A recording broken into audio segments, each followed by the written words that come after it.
During dinner, my father raised his glass and announced, "Your sister is successful and responsible unlike you. She doesn't need help from anyone." His words cut through me like broken glass, but I stayed calm. I looked at him, then at her, and quietly said, "Perfect." "Then my $4, $200 monthly transfers can stop today." The room froze. The golden child panicked, her smile collapsing in front of everyone. In that moment, the truth I had buried for years clawed its way to the surface, and there was no turning back. I'm about to share something close to my heart. But before I do, can you say hi in the comments or tell me where you're from? I love hearing how far my story can reach. It's always good to know I'm not alone in this. Thank you. And now let me tell you everything. If my story speaks to you, please subscribe to the channel. Your support means more than you know, especially when you feel like the outsider at your own family's table. My name is Ethan Cole, and this is the truth I've carried in silence for far too long. Saturday night in Gold Coast always felt like a performance, and tonight was no different. My father's townhouse gleamed with polished wood floors, portraits of ancestors in gold frames, and a dining room table that could seat a board of directors. I walked in wearing my gray hoodie, the one I'd worn 100 times in my Wicker Park office, and immediately felt the weight of his eyes judging me. Robert Hale's gaze was the same as ever, disappointed, skeptical, as though my hoodie summed up everything he thought was wrong with me. Ashley Reed was already there, glowing in the candlelight. She held up her phone, showing off her latest clip that had just hit 220,000 views. "They love me," she announced, her voice full of pride. My father's face lit up as though she'd just won a Nobel Prize. He raised his glass of Cabernet, the stemware catching the chandelier light, to Ashley. "Successful, responsible. She doesn't need help from anyone." The words sliced through me like shards of that same glass, cutting deep into scars I'd carried since childhood. I stayed silent, pulling my thoughts back to something steadier.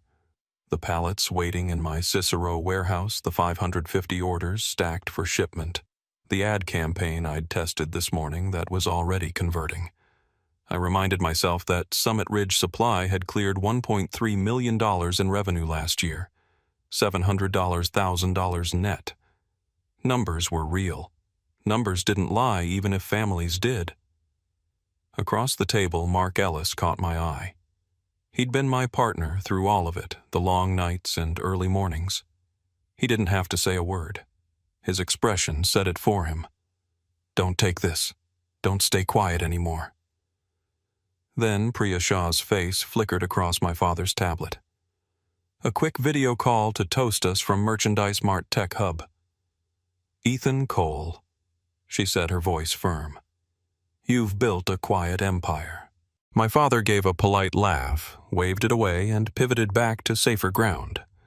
Office job stability, traditional success. The message was clear in his world. Ashley's curated photo share feed mattered more than the warehouse I'd built from nothing.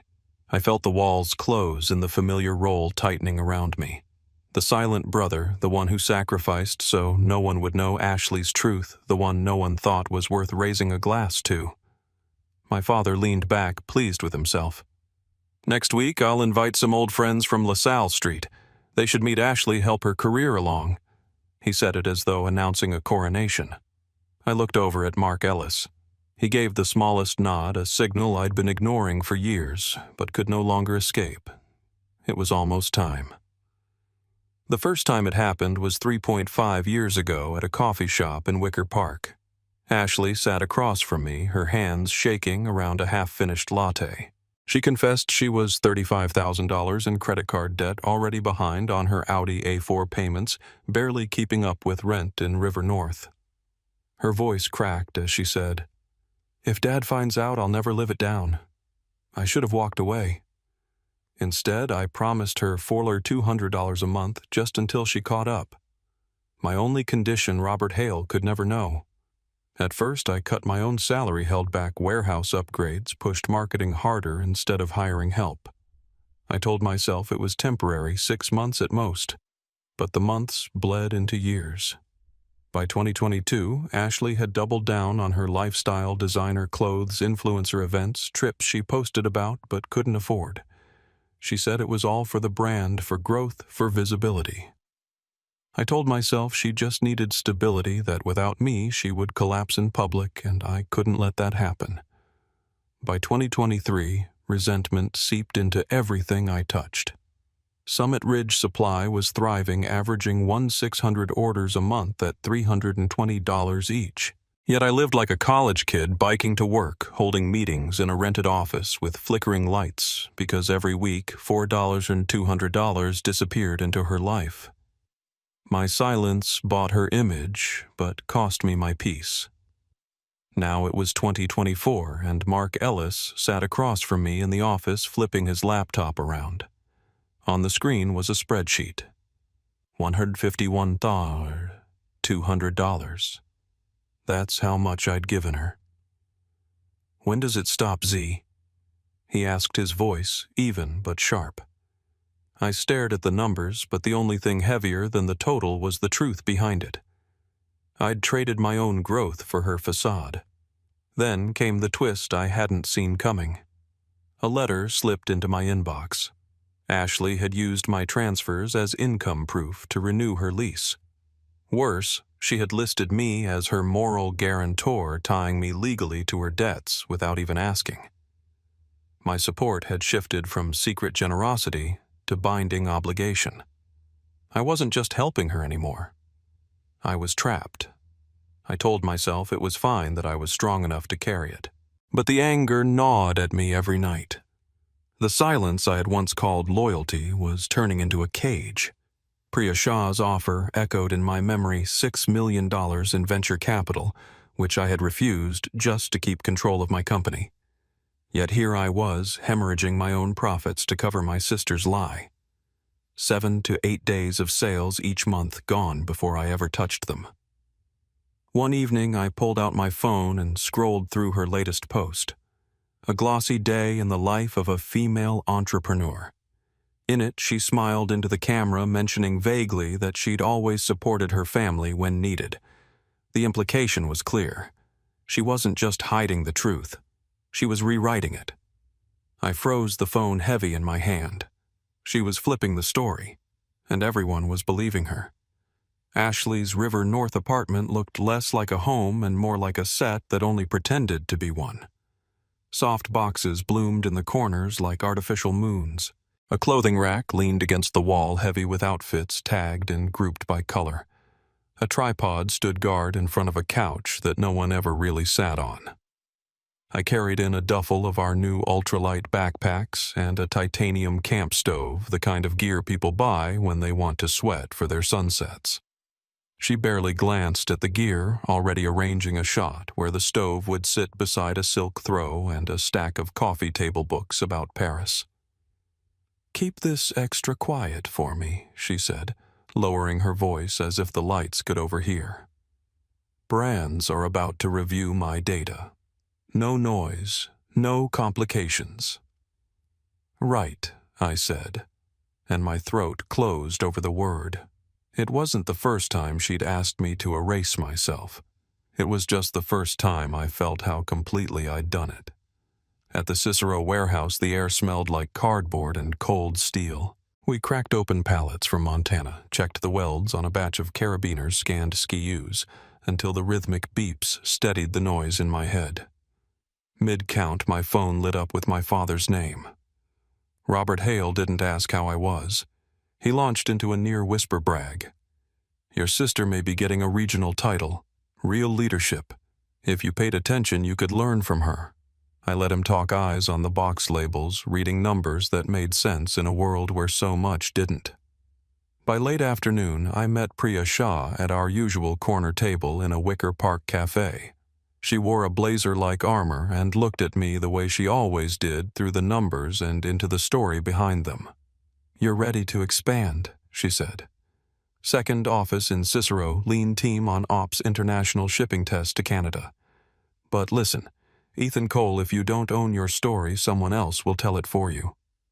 She didn't have to say who. I stirred my coffee and watched the cream spiral out to the edges like a storm. I couldn't stop. On the walk back, my phone buzzed again. Mark Ellis had sent me a link and a message. "You need to see this." It was a clipped segment from Ashley's. She laughed into her ring-light hair, perfect voice. "Easy." Sometimes she said, "I even support my brother while he's getting his little startup off the ground." Family first, right? The comments bloomed with hearts and applause hands. My father and his friends had already shared it with proud captions. A story told loudly enough starts to sound like the truth.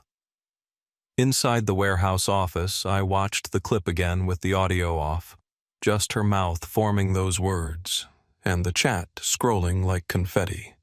Something in me slid a few inches closer to the edge. I ran the numbers we always run when our feelings begin to lie. 55,000 followers. A small fashion brand sniffing around with a tentative offer. And still the same $4,200 tumbling out of my account every month, the quiet current keeping her image lit. Summit Ridge Supply could have opened that second office. The demand curve said yes. The fulfillment models said yes. Even the landlord with the grimy windows had said yes. I was the only no. And the reason I said no was currently telling the world she helped me breathe. On my way out, I passed a row of empty crystal glasses on a banquet table we used when team orders overlapped. Their clean-cut edges caught the afternoon light and threw it back in small, sharp shards across the concrete.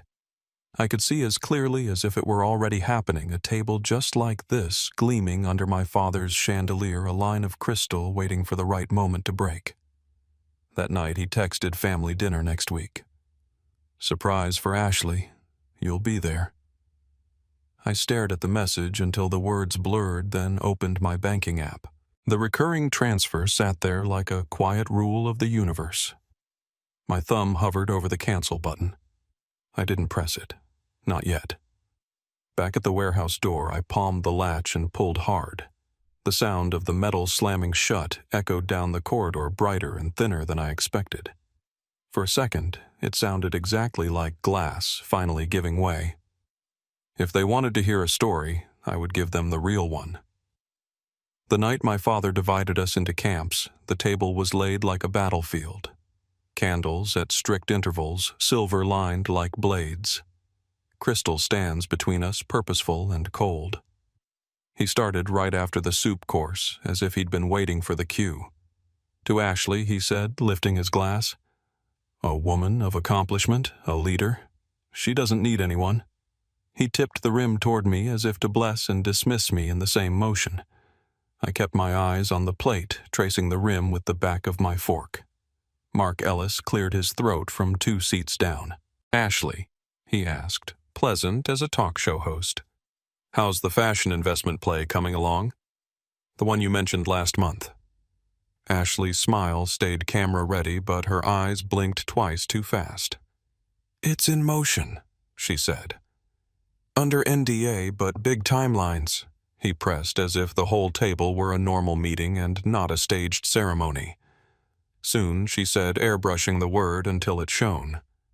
Details sprouted to fill the silence advisor's rounce, a panel spot she hadn't yet earned, but might if reality stayed polite. Priya Shah's face popped onto the tablet at the head of the table. A brief call before boarding. "Quick toast," she said. "Ethan Cole, proud of you for staying in control. The best decision you made was turning down that $6 million when the terms weren't right."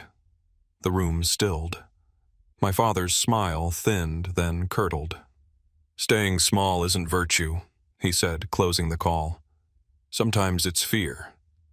Ashley leaned toward him, hand on his sleeve. "I cover my own conferences," she added. "Flights, hotel fees, all of it. It matters to pay your way." She didn't look at me. She didn't have to. The line was meant for me to swallow. Bread circled. Soft conversation rose and fell, staged and careful. When the server set a new basket down, an envelope slid from Ashley's bag and tapped the floor near my shoe. I picked it up and saw my father's handwriting on the front, his old fountain pen script as unmistakable as his lectures. Inside, half-tucked, was a note and a check stub, the kind of seed help he'd sworn he never gave. He'd done it because he believed her story, the one where she had built herself alone. I should have felt gratitude that he was finally loosening his grip. Instead, with the memory of the transfer I just made days earlier, I felt the heat of being erased. Ashley reached for the envelope, face bright with a practiced innocence. I gave it back, but not before the math locked in my money covering the cracks. His money polishing the surface. Neither of us acknowledged the other in public, both of us giving to the same open mouth. The main course arrived. Talk returned to titles and promotions and who would be in which room with which people. Ashley gestured and laughed, and somewhere between the gestures a small rectangle slipped from her purse and skated beneath my chair. The paper was thick and glossy. I lifted it and read the line item, $2, $800 luxury boutique, 3 days after she called me crying about conference fees. I didn't announce it. I folded the receipt once, then once more, until it fit hidden in my jacket's inside pocket.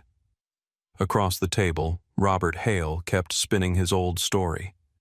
He praised her stamina, her vision, her supposed independence, and used my name as the foil. If he had bothered to ask what independence costs, I could have told him 7 to 8 days of margin each month, every month, quietly converted into someone else's shine. Inside me, the choice grew a spine. I could set the receipt on the table like a card that beats the house. I could call out the check before dessert. Or I could wait a little longer, not out of cowardice, but to make sure that when I spoke, no one could call it a tantrum. They would have to call it what it was. Glasses were refreshed for the final toast. The stems, thin as a throat. Ashley stood shoulders squared, chin high.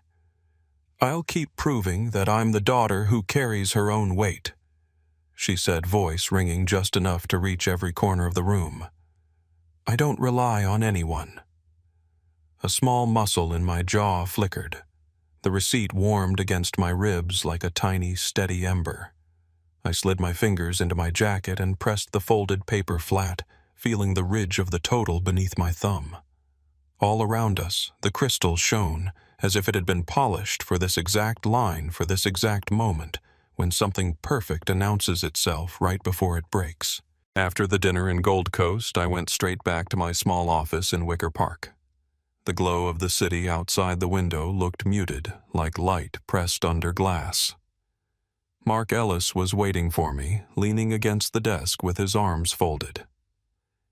"You've kept this secret too long," he said flatly, "and the only one paying the price is you."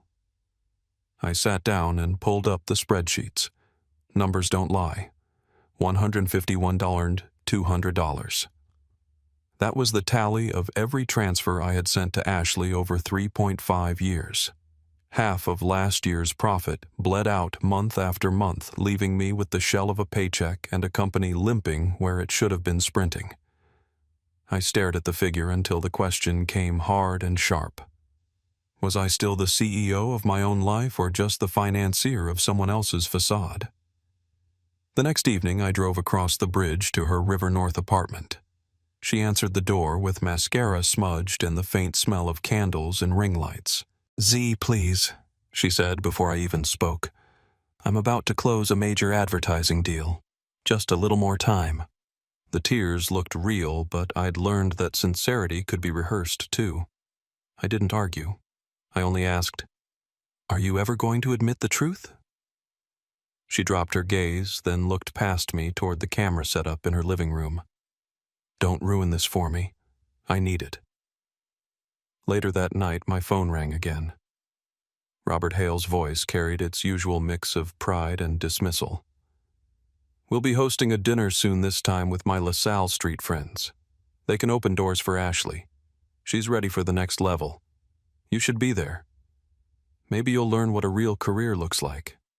His words dug in like barbed wire. When I returned to the apartment a few days later while Ashley stepped away to take a call, I noticed a draft on her desk. It was a storyboard for an upcoming entrepreneurial profile she was filming. My eyes froze on one line. Ethan Cole, the startup brother she supported in the early days. She had written it in bold, underlined, as though my name was just a prop to burnish her brand. My throat tightened. She wasn't just borrowing my silence anymore. She was using it to rewrite history. Back at the cafe in Wicker Park, I laid it out for Mark Ellis. He opened his laptop and slid a folder across the screen. Financial reports, growth charts, clean data from Summit Ridge Supply. This is your proof, he said. You don't need her story. You already have your own. Either you keep letting her fiction bury you, or you put this in the light. His tone wasn't pleading, it was final. The walls I'd built around my patience began to crack.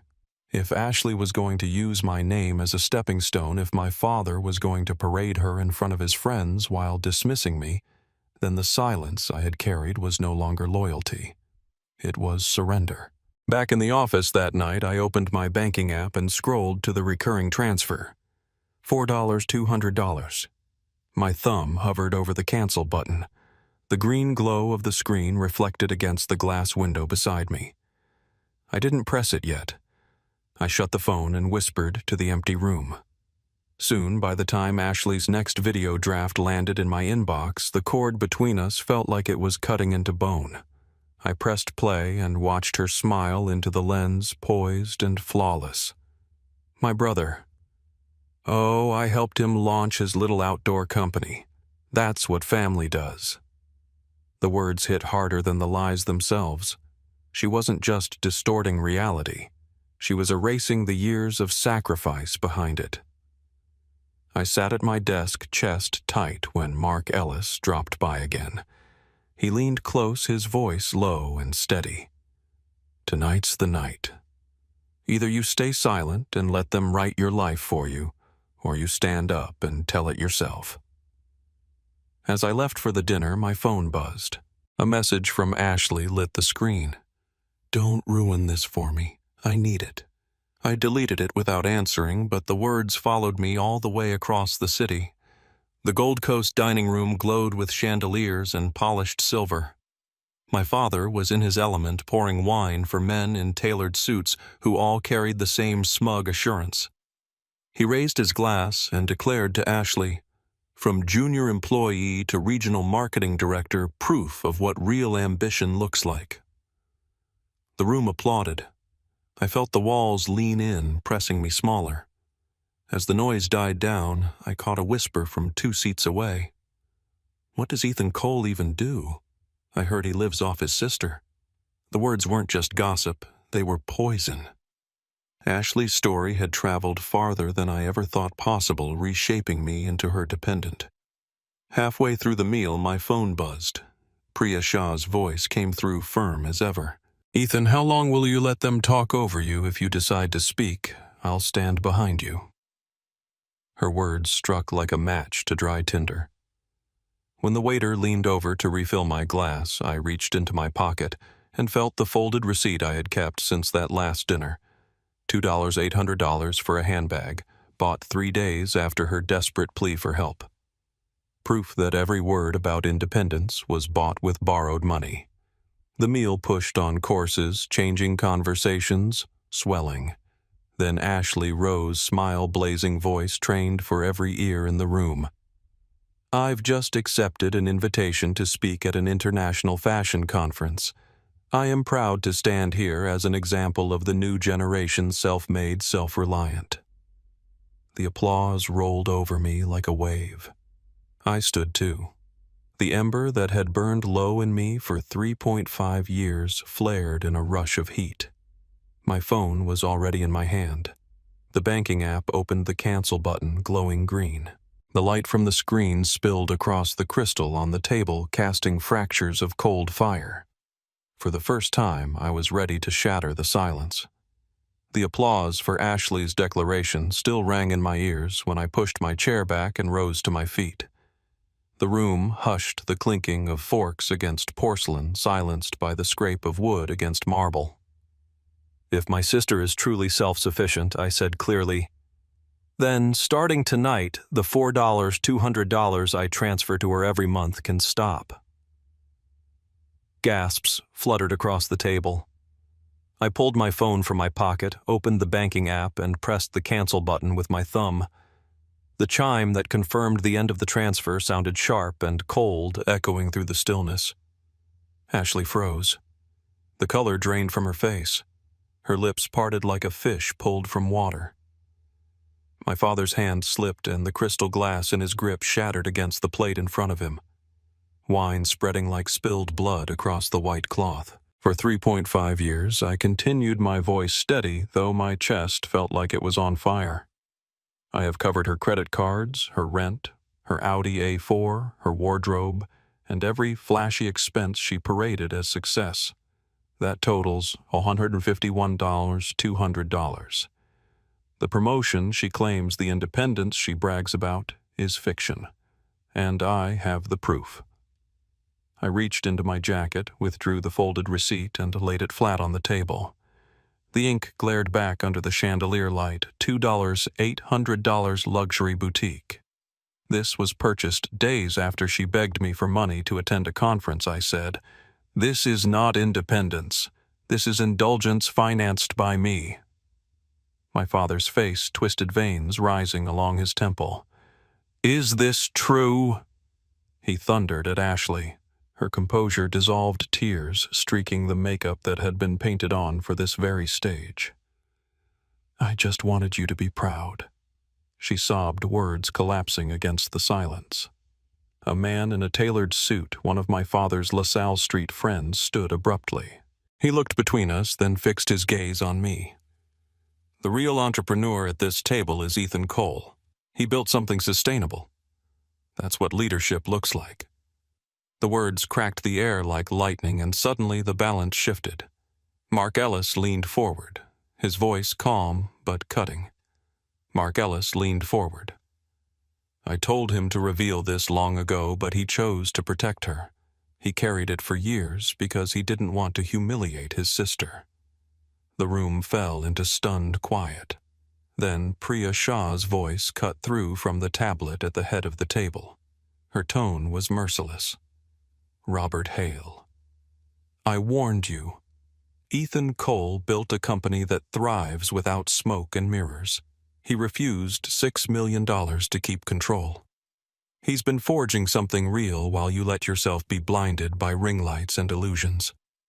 I stood there, the pieces of broken glass glinting in the candlelight, fragments of a family illusion finally shattered. Relief pressed against guilt in my chest, sharp and uneven. I had protected Ashley for so long, only to expose her like this. My father's voice was, when he finally spoke, barely above a whisper. Why didn't you tell me sooner? I clenched my fist at my side. Whatever bond we had, whatever hierarchy he had enforced, had cracked with that crystal stemware. I knew nothing between us would be the same again. A month later, the storm had settled, though not without wreckage. In my office at Wicker Park, I signed new contracts, the ink steady on the page. Summit Ridge Supply was expanding into Canada and Europe, revenue already climbing past $1.6 million. The $200 I used to pour into my sister's illusion was now fueling real growth, real people, real work. Ashley had left River North behind. She moved into a one-bedroom studio in Cicero. The rent, $950 a month. The Audi A4 sold for a used sedan that actually matched her paychecks. She picked up freelance gigs in social media management, enough to keep the lights on while she chipped away at the debt she could no longer hide. Robert Hale had begun calling me every week. The conversations were awkward, at first clipped and stilted, but they grew longer. He asked about logistics, about supplier negotiations, about ad campaigns. He admitted haltingly, I was wrong to compare you to her. I thought I was guiding you, but I was blind. Mark Ellis had taken on the title of COO, steadying the weight on my shoulders. He organized a casual meetup at our favorite cafe in the Wicker Park, and Robert Hale came.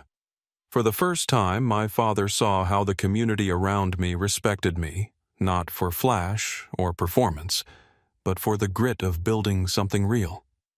He sat there quietly, his usual sharp remarks absent as he watched me talk shop with people who valued the work for what it was.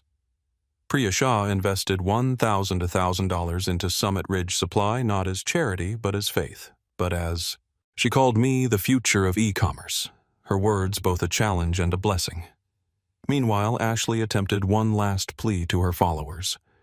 She posted a tearful story apologizing for not being transparent. The comments turned on her. From 55,000 followers, she dropped to 12,000, then disappeared from the feed entirely when she locked her account. The curtain had finally fallen on the persona she had curated. 6 months later, she stood on my doorstep. No cameras, no makeup lights, just my sister exhausted and stripped of the roles she had once played. "I want to start over," she said, "this time for real." I nodded, though I didn't rush to close the gap between us.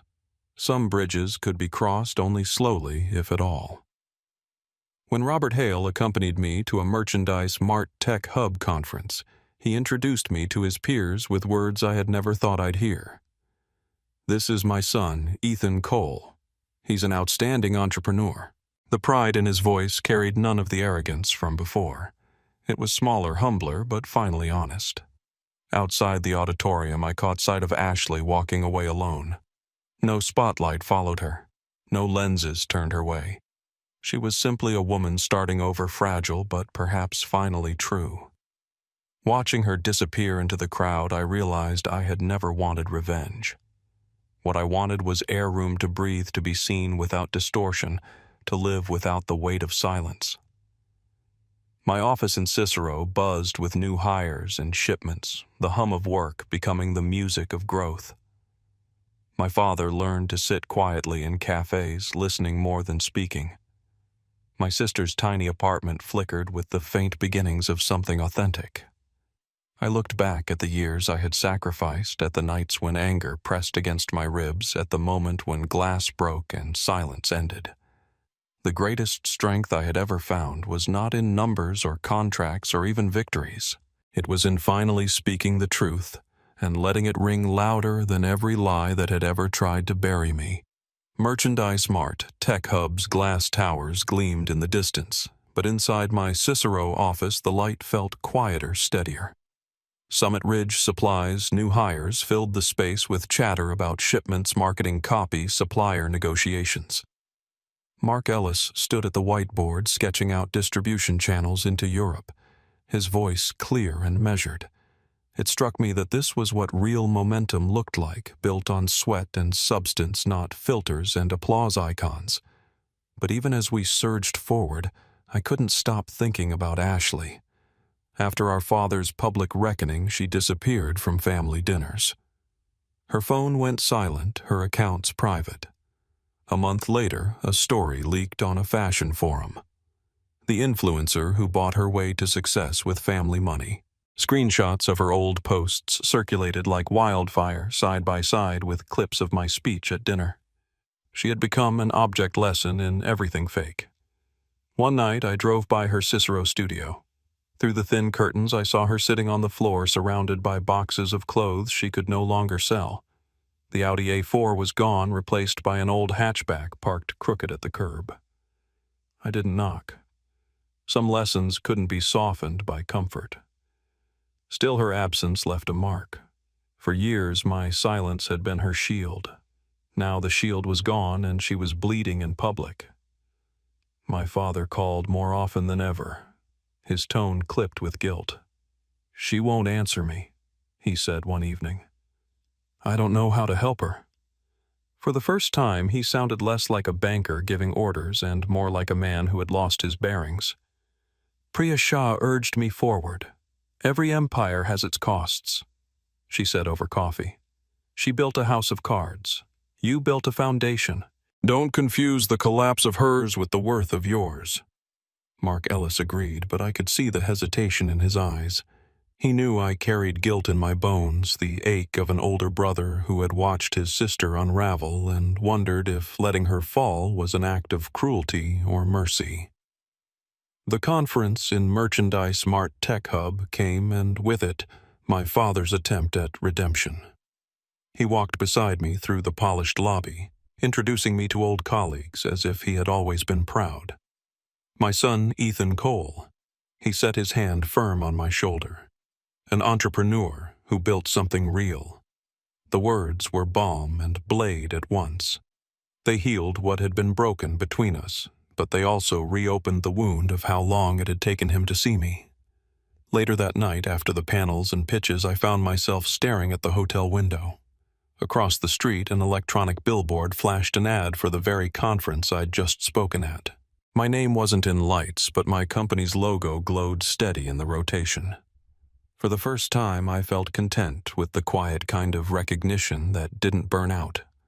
And still in the back of my mind, I heard Ashley's voice, not the one in her polished videos, but the one that cracked in our father's dining room. I just wanted him to be proud. 6 months later, she came to me. No cameras, no curated outfit, just jeans, a sweatshirt too big for her frame, and eyes that had learned the cost of lies. She stood at my doorstep, hands trembling as she spoke. "I can't go back to that life. I want to start again for real this time." I let her in, though I didn't rush to embrace her. She sat at my kitchen table tracing circles on the wood grain as she admitted the depth of her debts, the bankruptcy papers, the messages from old followers she could no longer answer. "I thought attention was currency," she whispered. "But it's air. You can't eat air. You can't live in it." For once, she didn't ask me for money. She asked me for advice. How do you build something that lasts? I didn't give her a speech. I only said, start smaller than you think you should, and tell the truth, even when it costs you. She nodded, tears running down her cheeks, and for the first time in years, I believed she meant it. Our father joined me at the next startup meetup Mark Ellis organized. He sat in the corner of the Wicker Park Cafe sipping coffee while listening to young founders swap ideas. There was no LaSalle Street arrogance left in him, only a quiet respect. When he introduced me to a new acquaintance, his voice carried steady pride. "This is my son," he said. "He taught me that success isn't about titles or appearances. It's about resilience." As for me, I had stopped chasing his approval the night the glass shattered. What I wanted was simpler to live without the suffocating weight of secrets. My office in Cicero hummed with life shipments headed overseas. Employees excited for what was next. I was no longer just the brother in the background. I was the architect of my own story. One evening, after a long day at the warehouse, I stepped outside. The air was cool, the sky stray with the last light of sunset. Across the bay, the city glowed, each window a reminder that truth might not glitter, but it burned steady. Ashley was out there too, somewhere in Cicero, starting from nothing. Maybe her candle had finally found a way to shine without my flame feeding it. Maybe not. Either way, it was hers to carry now. I walked home with a strange peace in my chest. The years of sacrifice, the silence that had cost me so much the night of broken glass, it had all led here. And here was enough. Because in the end, strength wasn't measured by applause or titles. It was measured by the courage to finally speak and to keep living in the quiet light that remained after the lies had burned.